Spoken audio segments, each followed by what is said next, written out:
I did manage to get myself ultimately up to 80%.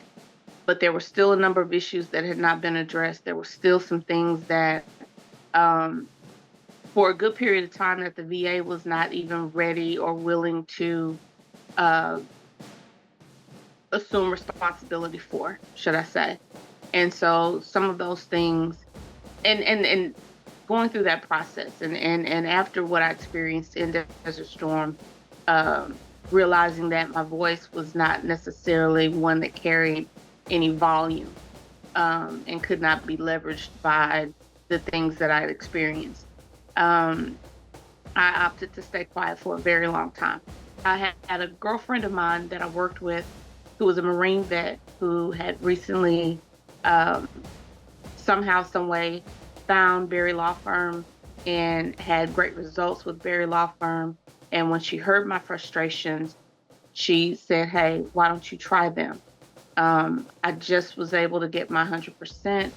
Um, I didn't have to do much other than provide them with some information. And when she sent your information to me, I immediately reached out.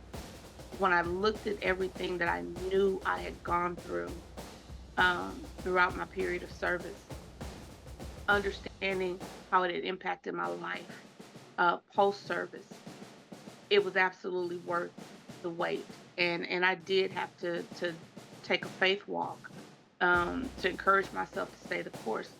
The day that Karina called me to inform me that I'd been awarded 100% permanent and total, I almost didn't take her call because out of that frustration, I just didn't want another ask for more paperwork or for more patience or for another appointment.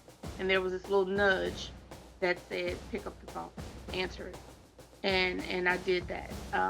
And so it definitely is worth it. It was a long process.